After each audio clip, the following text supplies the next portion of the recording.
अस्सलाम वालेकुम। उम्मीद है मेरे तमाम बहन भाई खुशहाल होंगे। आज की ये जो वीडियो है एक स्पेशल टॉपिक पर बनाई गई है। इस टॉपिक से ज़िंदगी का एक बहुत इम्पोर्टेंट पैगाम मिलता है। एक औरत अपने शोहर के तंग हालात की बिना पर एक खुशहाल आदमी के घर गई और दरवाज़ा खटखटाया। एक खादिम बाहर आया और उससे पूछा, तुम क्या चाहती हो? यानी कि जब खादिम ने उससे पूछा तो औरत ने कहा, मैं तुम्हारे मालिक से मिलना चाहती हूँ। खादिम ने पूछा, तुम कौन हो? औरत ने कहा, उसे बताओ कि मैं उसकी बहन हूँ।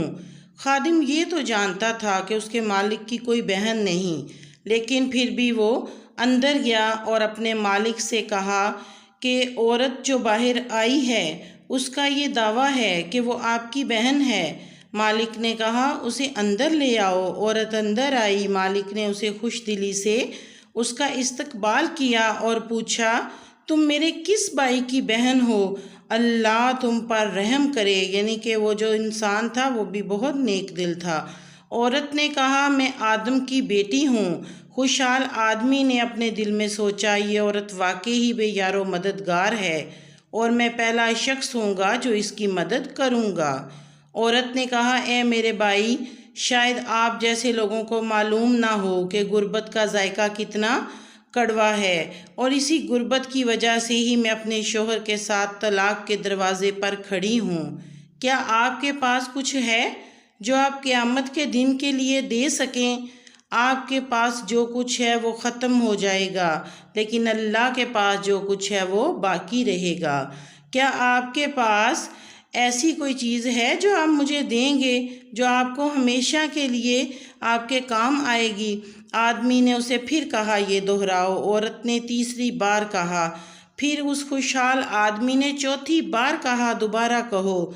औरत ने कहा, मुझे नहीं लगता कि आपने मुझे समझा है।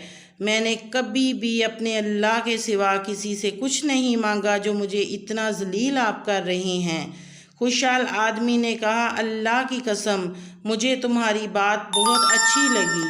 अगर तुम ये बार बार भी कहती तो मैं हर बात के बदले बहुत कुछ देता। उसने अपने नौकर से कहा कि 10 ऊँट, 10 ऊँटनियाँ और जितनी चाहे बेड़ें, जितना चाहे मालो दौलत दे दो, क्योंकि यही है जो हम क़यामत के लिए बचा कर रखेंगे और यही बाकी रहेगा। और जो अल्लाह के पास है वो बाकी है और जो मेरे पास है वो एक दिन ख़त्म हो जाएगा।